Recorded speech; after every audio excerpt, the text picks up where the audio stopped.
Sziasztok! Megnézzük az ikerlángokkal mi a helyzet.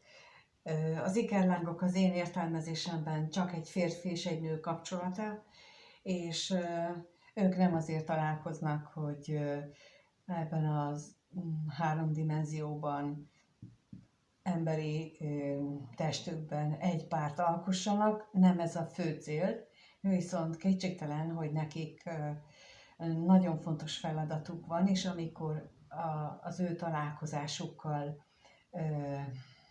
nem csak magukon, hanem az egész környezetükön, illetve ezen keresztül nagy-nagy tömegeknek tudnak segíteni. És bizony a mostani időben nagyon is ráfér, sőt szerintem ezért van olyan nagyon sok ikerláng találkozás is, mert olyan idők jönnek, és ezt hónapok óta próbálom mondani, hogy például az, hogy az Uránusz most már április 26-án belép az ikrekbe, az életünk, mármint a magyarság életében, amikor az ikrekben járt, akkor mi nagyon-nagyon-nagyon ráfáztunk. A második világháborúban ott járt, az első világháborúban, aztán, vagyis hát volt neki kapcsolódása ott, de ott járt a Mohácsi vésznél, és nagyon-nagyon nincsen ránk jó hatással, viszont most még megspékeli ezt a Plutó is a vízöntőben, ami pedig a francia forradalom idején járt ott, és ez most így összeadódik, úgyhogy az ikerlángoknak az energiája, amiért ők találkoznak, az az energia, amit ők elindítanak, ez az, ami segíthet. Illetve mi is azzal, amikor javasolni szoktam, hogy álljunk bele abba,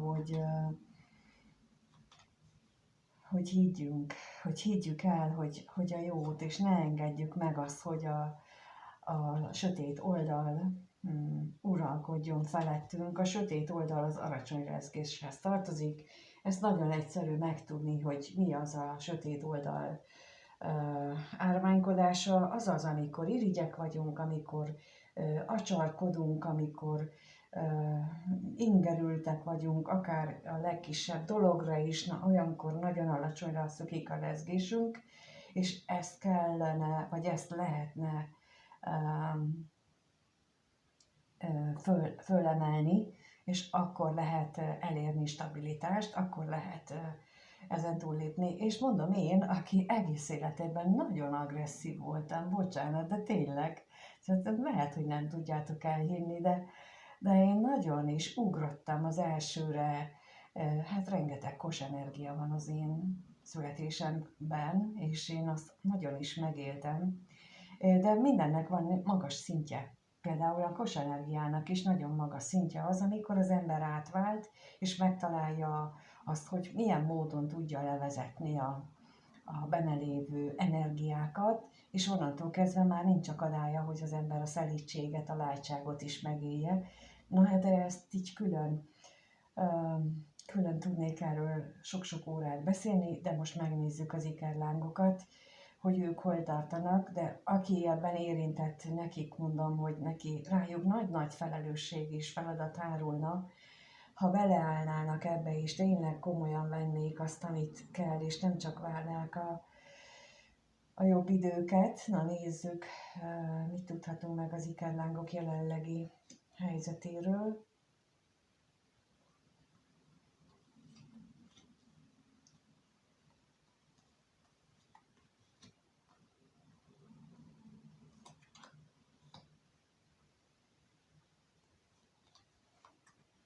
Hát most olyan, mintha valahogy alátámasztanák azt, amit az előbb mondtam, tehát hogy itt nagy lelki, tehát az égiekkel való lelki együttműködés, ami nagy szerencsét, nagy jót tudna hozni, de ehhez viszont hatalmas átalakulásra volna szükségük, és akikkel azzal a pár száz emberrel, akikkel a tárgyban én már beszéltem, szinte mindenki megtapasztalta ezt az érzést, amit én mondok, hogy az ikerlángok jellegzetessége az a spéci érzés, amit ők, amikor találkoznak, amikor aktiválódik ez a kapcsolat, és az a spéci érzés az, amivel mindenki máson is tudnak segíteni. Olyankor aktiválódnak a különleges képességek, olyankor aktiválódik minden más is, és erre lenne szükség az ő esetükben, hogy ezért fejlődjenek leginkább, mert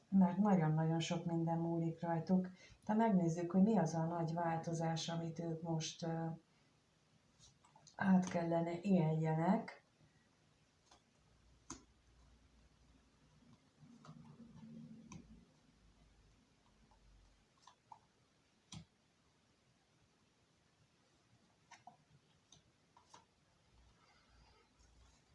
Például az is lehet, hogy egyeseknél a kapcsolatlezárásokat, vagy azt kellene megélniük. Ehhez viszont nagyon nagy szükség van az érzelmek tisztázására, nagyon nagy szükség van arra, hogy átgondolják azt, hogy mi mivel jár, és nagyon fontos lenne itt a vágyaknak a stabilizálása, tehát hogy mire vágyik. És amit még én egy ikerlánkapcsolódásnál szoktam mondani, hogy az, hogy mire vágyok, az nem tehát az úgy felejtős és elengedős, hogy én azt szeretném, hogy vele együtt éljek. Ez így, ez ne legyen vágy. Ezt bízzuk az égiekre. Itt a vágyat azt lehetne, amit fókuszba javaslok, hogy képes legyek harmóniában maradni önmagammal akkor is, hogyha a másik szeméről nem kapok semmilyen információt, akkor is, hogyha ő el akar vonulni, egyedül akar lenni, mert nekem is arra van szükségem, hogy egyedül legyek, csak úgy tudok fejlődni. Azért is van ez, hogy külön választják a két párt, vagy a pár két tagját, mert ha együtt vannak, nem tudnak fejlődni, akkor szétfolynak abban az energiában, abban a csodában, amit együtt megélnek, de az nem lehet, tehát hogy emelkedniük kell, mert a feladat megkívánja, ami a célfeladat, akkor így mondom. És itt ez lenne a jó, hogyha ez tisztázódna bennük, külön-külön is, hogy arra vágyjanak, hogy ők fejlődjenek minél gyorsabban, minél előbb, és úgy fejlődjenek, ahogy az mondjuk megvan számukra írva. És ez nagyon fontos. Amit még el szoktam mondani, hogy az ikerláng kapcsolódásnál, amikor az aktiválódik, akkor bizony onnantól kezdve nem nagyon van beleszólásunk. Tehát ez egy kényszerpálya onnantól. Nincs olyan, hogy elengedem a másikat, nincs olyan, hogy nem gondolok rá többet, meg hagyjon engem békén. Ez így nem fog működni. Lehet ezt mondani, de ameddig ezt nem fogadjuk el, ugye itt volt, hogy a reális vágyat határozzunk meg, akkor addig csak szenvedünk, és amikor végre ezen túljut az ember egóján túljutunk, akkor lehet azt mondani, hogy akkor jól legyen úgy, ahogyan lennie kell, és elfogadom, aminek jönnie kell.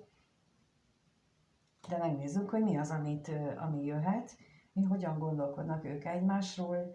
Lássuk akkor kettőt kérnék szépen. Először a férfi hogyan gondolkodik a nőről, 2 lapot kérek, miben reménykedik, és a nő hogyan gondol a férfira. Hát a férfi láthatóan reménykedik abban, hogy ők tényleg lelkileg kapcsolódnak, reméli, hogy ez nem csak puszta ábránd az ő részéről, nem csak vágy, nem csak elképzelés, hanem valóban kapcsolódnak ők egymáshoz. Na nézzük még a reményt. Mit tudhatunk még a reményről? És a lelkészről. Itt azért megjelenik, bár nem jött ki a féltékenység lapja, de itt benne van a félsz is, az, hogy azért reménykedik, hogy megmarad a hűsége a női félnek, a női ikerlánknak, megmarad a kitartása is, a hűsége ő felé, és lélekben is, tehát lelkileg is, nem csak testileg, vagy testileg és lelkileg egyaránt. És ami még eszébe jut, az a megélt közös szenvedély, amit mindhoz előbb is mondtam, hát nem lehet kitörölni. És megvan az oka, hogy miért nem.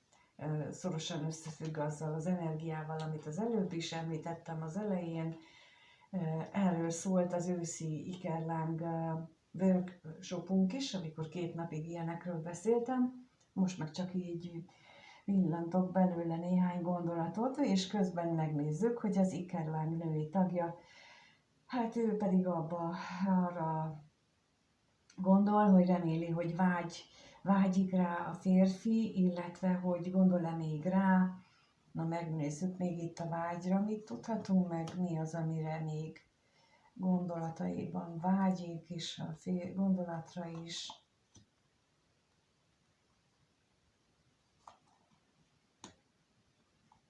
Jaj, ez nem szabad.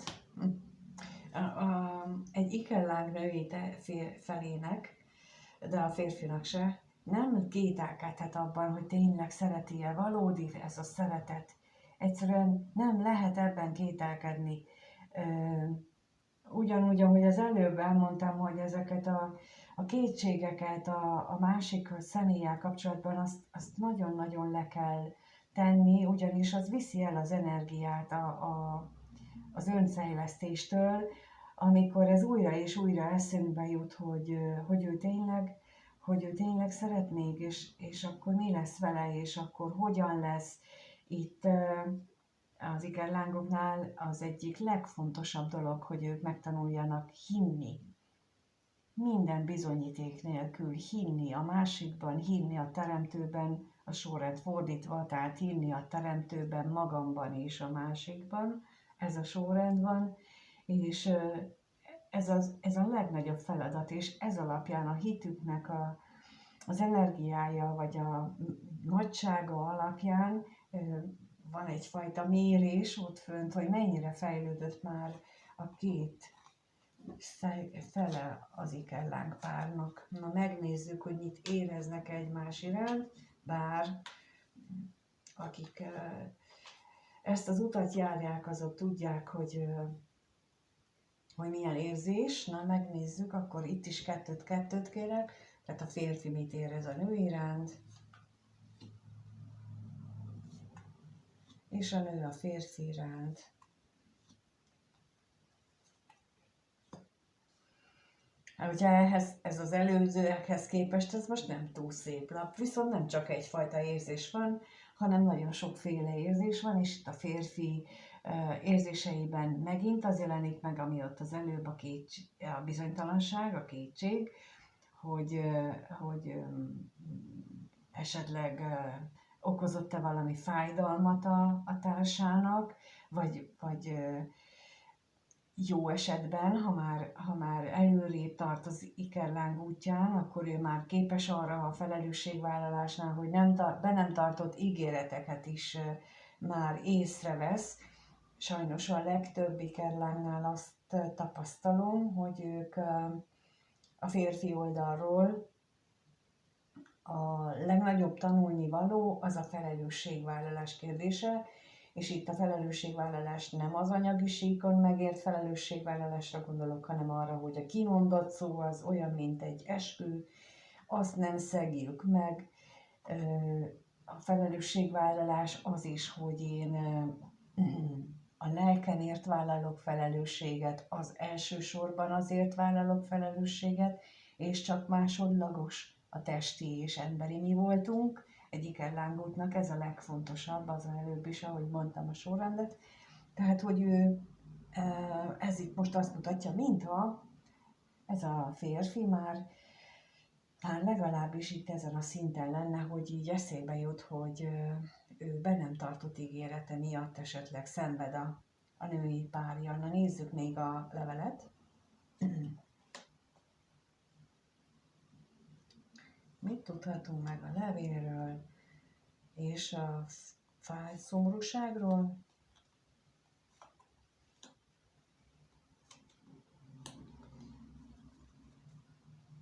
Lehetséges, hogy ez a be nem tartott ígéret egy találkozással volt összefüggésbe, és ott lehet, hogy közbe jött neki valami, ami miatt aztán nem jött össze a találkozás, de ugyanakkor pedig ott van ez a mérhetetlen vágy és szenvedély, ami őket egymáshoz hajtja, ami, mint mondtam, bizony az égiek játékosságát mutatja, illetve annak azt ők olyankor megmutatják azt, hogy amitől aztán egy kötelék, ez a kötelék véglegessé válik, és elbonthatatlanná.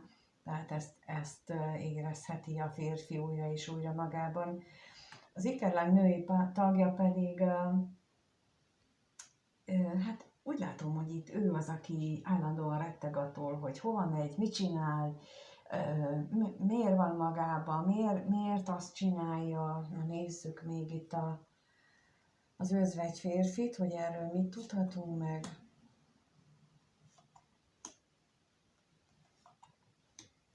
És az utazást is.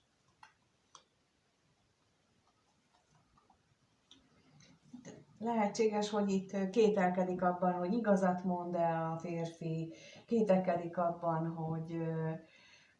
hogy amiről beszél, az úgy van-e, vagy ha nem beszél, akkor miért nem beszél róla.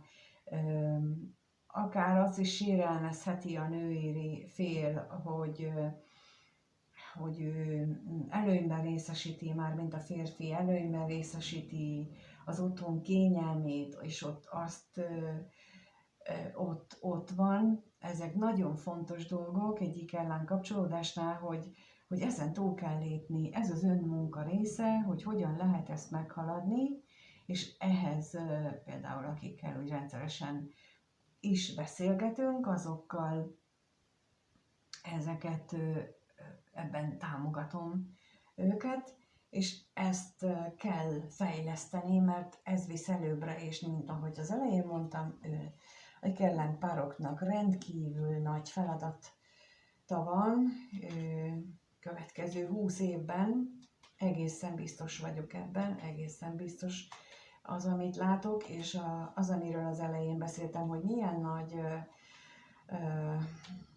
nehézségek várnak ránk a külvilágból, már csak azért, mert hogy az ikrek jegye az szembe van a nyilas jeggyel, és az jelenti a szemben lévő oldal, jelenti a külvilágot, így az asztrológiában a 7-es ház, és ugye a szemben lévő az a 7-es ház, tehát az jelenti a nyílt ellenségeket, a külvilágot, ami nem mi vagyunk, mindent, és most éppen ott jár az Uránusz, aki pedig a váratlan, hirtelen, nagyon megrendítő eseményeket hozhatja. Például ezt mutatja a taróban a toronylapja, ezt az Uránusz csinálja. Szóval a taró toronylapjában nyilvánul meg az Uránusznak az eleje, és ilyen földrengésszerű változásokat tud hozni, és ehhez kell az a belső békesség, amit mi mindannyian, ha ikerlángok vagyunk, ha nem, ezzel tudjuk úgymond tompítani ennek az uránuszi energiáknak az erejét, és megnézzük, hogy hogyan alakul ez az ikerláng kapcsolódás. Tudják-e tompítani ezt az egészet? Képesek lesznek-e megfejlődni, ami legalább most kellene minél gyorsabban, és nem a külvilágban figyelni, hanem befelé, mert a belső fejlődés az, ami megállíthatja a sötétséget, ugyanis ne gondolja senki se, hogy ez nem ilyenkor a sötétség erői, a láthatatlan világ sötétség erői, és én nem az emberi világunkról beszélek, hanem a másik világ sötét erői, azok ilyenkor nagyon is tudnak támadni és átváltani erre a világunkra. És itt azt látom, hogy nehéz napok következnek, nehéz nap és hetek következnek ennek az ikerláng párnak. Mindenképpen nagy változásra van szükség, és ezt mutatja középen a halállapja, és egy csomó akadályozó tényező jön a múltból, ami őket visszafogja. Na nézzük még az ellenséget. Mi az Hát a múltból, igen, ahol vannak gyerekek a családban, ott nagyon-nagyon visszahúzó erőt jelentenek a gyerekek, főleg ha kicsik, de ha nagyok, akkor érdemes lenne ezt átgondolni, hogyha már felnőttek a gyerekek, vagy legalábbis már nagyok, hogy mennyire ad annak túl hangsúlyt valaki, vagy mennyire van a helyén kezelve. A következő 7 évben, ameddig az Uránusz az ikrekben lesz, minden megváltozik körülöttünk, azért azt úgy jó, hogyha mindenki tudja, és pillanatnyilag nem jó irányba. Tehát pillanatnyilag úgy látszik, hogy úgy mutatják az energiák, mind a horoszkópban, mind amit én érzékelek, hogy azt tudjuk, hogy nem jó irányba haladunk, és nem mi megyünk rossz irányba, hanem ami beérkezik hozzánk. Nekünk, amiről már beszéltem, mi nyilas nép révén nekünk az ősi hitrendszerünket kell védeni. Tehát mi nem egy ikrek jegyek vagyunk, akik ide is, meg oda is, meg újítsunk, nem, nekünk a hitünket kell őrizni. Mi azért vagyunk, azért születtünk magyar nemzetnek, és megnézem még itt a kevés pénzt.